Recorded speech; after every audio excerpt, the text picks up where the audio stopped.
This is Louis Rios, and I'm the Research Foundation ASERF president, and I'm so excited to be here. And today we've got a group of great guests, experts on the field of breast pocket preparation and irrigation. I have Bill Adams with me, who is right now the Aesthetic Society president-elect. I got Brad Calabrese, who's just a researcher extraordinaire and a recent addition to the ASERF presidential circle. And then we've got Dave Sieber, who's the chairman of our scientific research committee for ASERF. So today we're going to be talking about breast pocket preparation and irrigation. And you know, for many years, you know, after breast implants were introduced as an aesthetic procedure, you know, talking about breast pockets and preparing them and all the little details was just something that we didn't really talk about that much. A lot of times, and this even happened during my career, I would see surgeons make a breast pocket with their fingers and just sweep through, and it was just bleeding all over the place, you know, and you know, we never really thought about it. But really over the past decade, and especially in the past few years, breast pocket preparation and irrigation has become a hot topic because of some of the things that's happening with breast implant health. So we wanted to have this forum today to kind of talk about breast pocket preparation and irrigation. So I wanted to start with Dave. Dave, why do you think preparation of the breast pocket is so important? Well, the breast pocket and what we do with it is really setting the stage for not only the remainder of the operation, but really the longevity of the results from these procedures. And there's a lot of steps that basically go into making sure that the pocket's prepared properly. I think traditionally, maybe 20 years ago, people would make these huge pockets and just put the implants in. This resulted in lateralization of the implants, malpositions, higher rates of capsular contracture because of bleeding. And then when textured implants in, I think there was a move more towards making a more precise pocket for the implant, when in reality, that's how the surgery should have always been done, even for smooth round implants. So it's important on a lot of different levels. One thing that you talked about is prospective hemostasis. And that's really, really important because it allows you a cleaner field to actually do the procedure. So what does prospective hemostasis mean? That means that instead of going in with a Bovie and just blasting through the muscle, blasting through any vessels, and then dealing with the bleeding later, is you're actually proactively looking for those vessels to cauterize them. I use a monopolar that I know Bill uses. You can see the vessels oftentimes on the chest wall, on the muscle, and if you coagulate them before you blast through, it's going to give a much cleaner, less traumatic pocket. And a lot of this goes towards the kind of rapid recovery as well. I mean, if there's less trauma to the tissue, they're going to have less pain postoperatively, and it's going to be a better recovery. The last thing that's really important, and Bill I know is going to talk about this a lot more, is on pocket preparation with irrigation. And one of the things that he really helped champion was the 14-point plan for pocket preparation. And this includes things from, you know, protecting the areola, covering the areolas, from changing gloves, minimizing contact with the implants, using correct pocket irrigation. And it's not just one thing that is really, really important for preparing the pocket properly, but it's really the additive effect of all these little things that are going to help set the stage for success later down the road. Yeah, and that's really important. So Brad, you know, Dave brought up the 14-point plan, and it also has other names like no-touch technique and that. And I think what that's really done is taken the breast pocket preparation into like an evidence-based type of science, right? It's just not a random thing. So, you know, without going into every single point, what is the no-touch technique or the 14-point plan? Well, you know, I think that what was lost in breast implant surgery often was the idea that implant can actually get contaminated from the time you open the box, and maybe right when you open the box, till the time it's in the pocket. It's bad enough that there's breast tissue against it that has bacteria in it as well. So in every other specialty, when we're doing hip replacements and knee replacements, you know, there's just so much effort to keep that device completely clean until it gets into the pocket, because they know of the problems that it can occur. So, but in plastic surgery, I think we weren't paying as much attention to that. So, a long time ago, Dick Mladic had sort of published maybe the first paper, he's from Virginia Beach, about this idea of a no-touch technique, which basically was saying that if you just try not to touch the implant as much as possible, how you handle the implant, changing gloves, irrigating, putting it in an insertion sleeve, which he did, you could reduce the capsular contracture rate. And that's what it really started. Since that time, it's gone on to include everything that would include now, with the idea that maybe even the implants have an electrostatic charge, that you would maybe put some fluid into the implant container before you open it to try not to get particulate matter. Right? It can go as far as you want it to go. But I think as you see the implant as a precious alloplastic material going into the body that's going to be there for a long time, as Dave alluded to, that we're trying to not get an infection now, yes, but we're trying to ward off all the other problems such as capsular contracture, maybe ALCL, and all the other issues associated with bacteria getting into that pocket and creating either a short-term early effect or a long-term potentially disastrous effect. Right. And so, Bill, many years ago, you became the champion of breast pocket irrigation, and so that's a subject that we always kind of keep coming back to. And it's interesting because, you publish data, and then, there's specific ideas and concepts, and then people kind of start modifying and changing those ideas. So what is the current evidence for breast pocket irrigation? Yeah, Louis, it's quite interesting, actually. When we first got into this, it was at the end of my residency in the late 90s. And what I was seeing is a lot of my mentors who are great surgeons and well-known. They were using all different things to prepare their breast implant pocket as far as the solution, dilute betadine, cefazolin irrigation. And when you ask people why they use a certain thing, nobody had a clue why they were using it. And so we went to the laboratory and we started looking at this. And what we found was most of the things that people are using didn't even cover staph epi, which is the most common thing, but this is actually a polymicrobial problem. So if you are worried about many different bacteria, if you're going to use an irrigation, you want to use something that's going to cover all those different bacteria.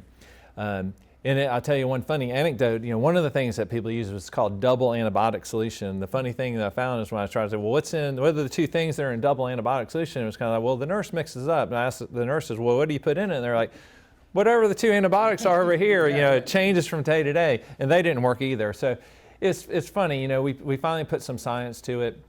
And, the recommendations, and we published that, was actually in the millennial issue of PRS in 2000, and we had a recommendation. It was what we would call betadine triple now, or 50% betadine were the two recommended.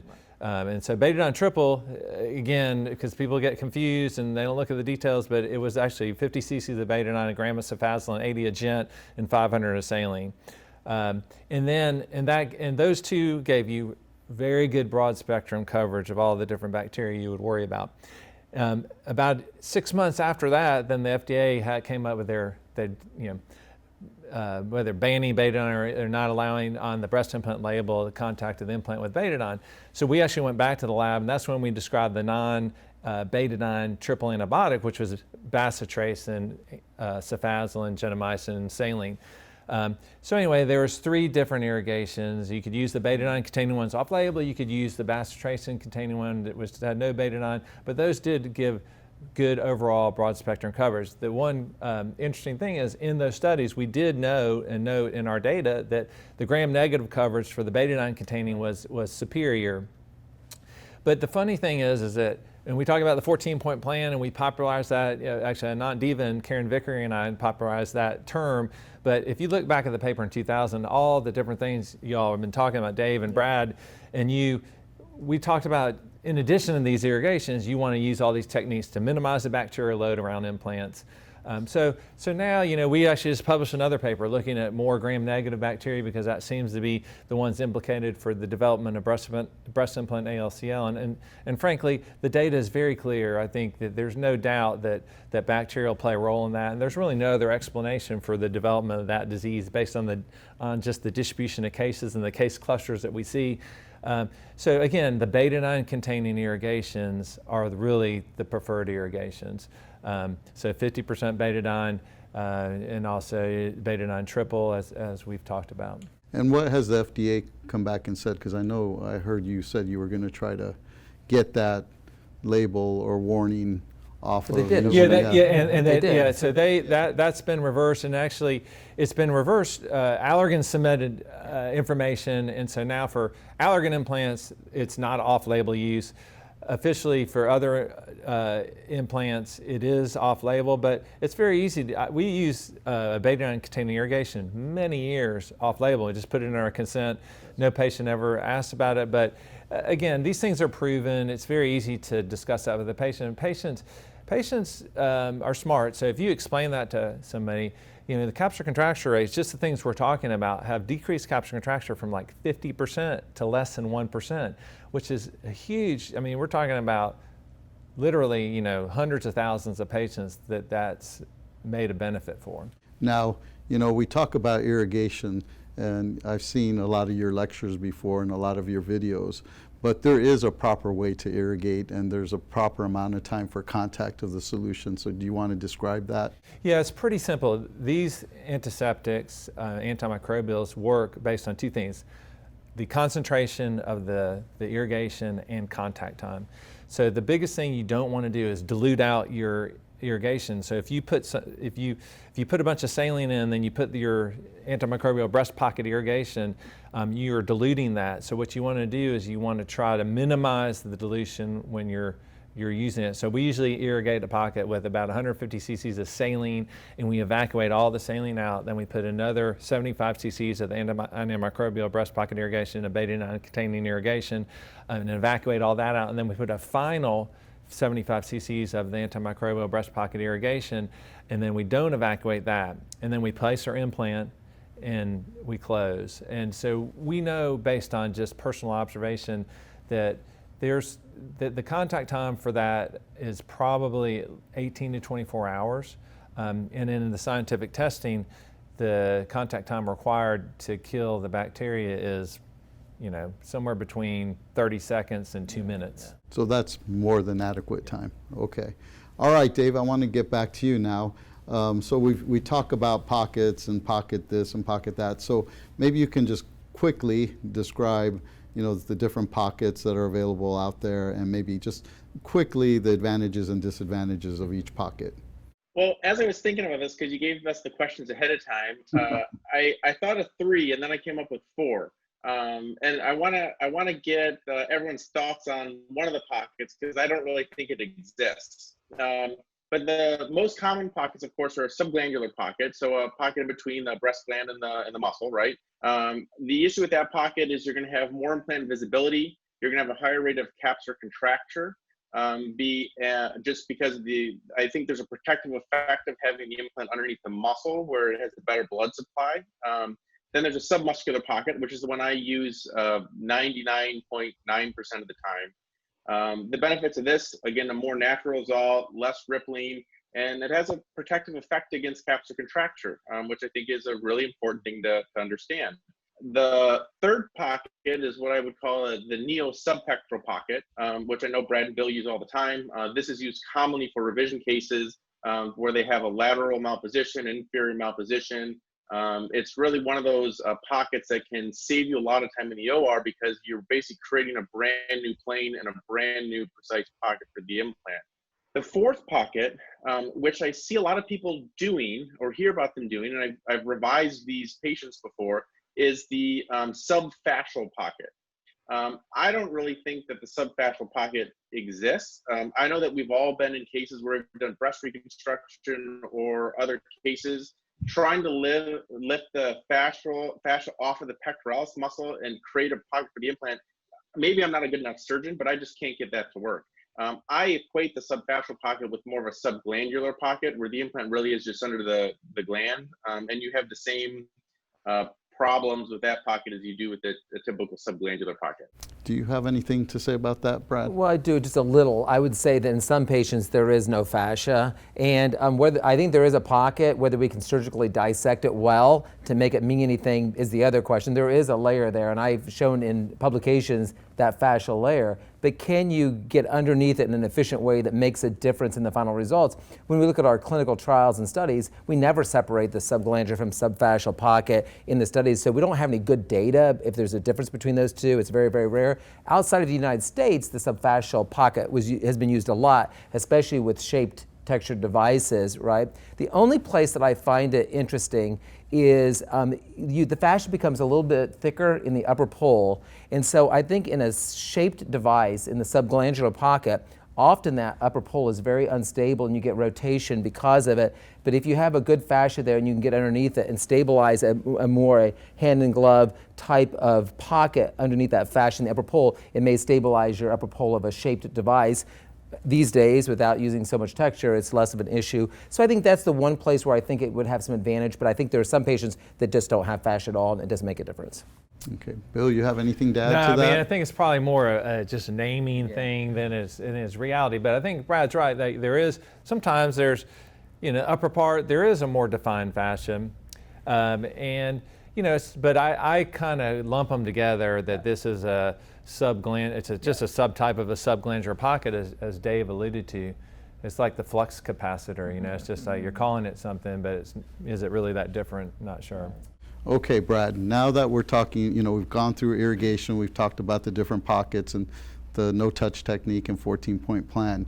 Now, with what's been going on the last few years, what is the evidence of developing ACL with breast implant? We've kind of alluded to this, right? And I kind of alluded to the fact this disastrous sort of long-term effect of not managing our implants really well. Because I think most of the time we were thinking mostly about capsular contractures. Even in the 14-point plan, my thinking was mostly about capsular contractures as it relates.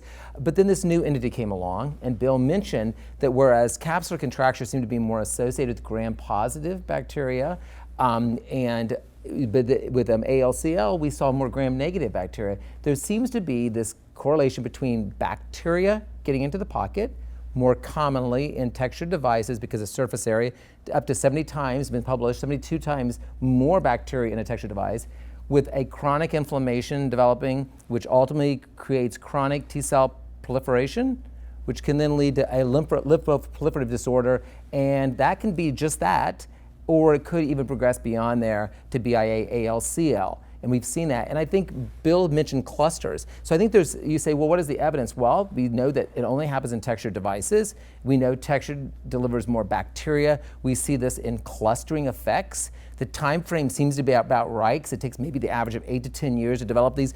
All of those things that I'm saying all direct towards an infectious sort of etiology. There's at least a strong correlation between what we see as it relates to bacteria, chronic inflammation, this T-cell proliferation, and what we see, what we call BIA ALCL. And so now, pocket irrigation, the use of betadine triple antibiotic instead of the non-betadine becomes more important, because now we're not just thinking about capsular contractures, but possibly gram-negatives in ALCL.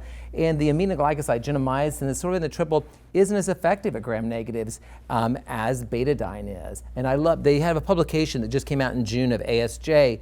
And I always flipped back and forth between whether to use 50% betadine and whether to use betadine triple antibiotic, and I've gone back and forth, I can't tell you how many times. Currently, I'm at just 50% betadine, which I really, really like, but they made a really, really good point in the paper, which I went, oh, okay, I get it, which was this, and it was that 50% betadine is fine, and it's great, and especially anybody that has allergies to the antibiotics, it'd be a great place for it. The reason they would say a triple betadine solution is because you have a lower dose of betadine and yet you have a similar effectiveness. And in any way, more concentrated betadine is inhibitory to fibroblasts and to healing. That maybe if you can just use a triple with betadine, that you're going to get the benefit of both worlds. You're going to kill the bacteria very easily, as Bill mentioned, and not at all interfere with healing and with all the fibroblast activity. So I kind of get that. And I think either one of those formulations, I feel much more secure. And when I changed from triple antibiotic without betadine to some sort of a betadine formulation, it changed the world in my capsular contracture rates and everything else. So I've seen it in my own clinical practice over the last 25 years.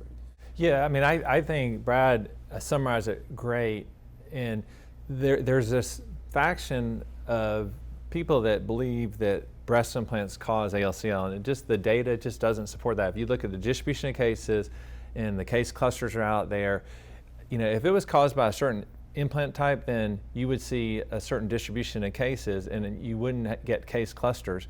So those things really point towards this more infectious origin of this. And frankly, there's a precedent for that. There's another lymphoma called cutaneous ALCL that has a bacterial superantigen potentiator of that disease. And so it does make sense. And again, we know it was more seen in the implants that were removed from the market, the macro-textured implants. Well, there's exponentially more bacteria on macro-textured implants than the micro-textured implants. And then there's much more bacteria on the micro-textured than smooth implants. So why don't you get in the smooth implant? We've never seen a pure smooth-only case. Well, it's interesting. It's because you probably can't get the bacterial load over time. We know it takes 8 years on average. You can't get that bacterial load in a smooth implant. So if you get the load, you probably just get a frank infection and the implant gets removed, whereas they hide on the texture. So I think that's really important. And these things, these details do matter. So that, and we're talking about these different things,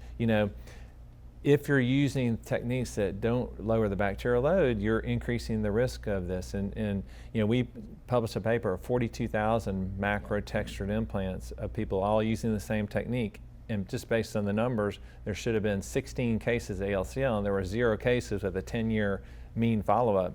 So I think that those data are, I think, very important. And I think that it just behooves us that as we're, as Brad talked about earlier, orthopedic surgeons have been doing this for many years, wearing spacesuits, being very careful.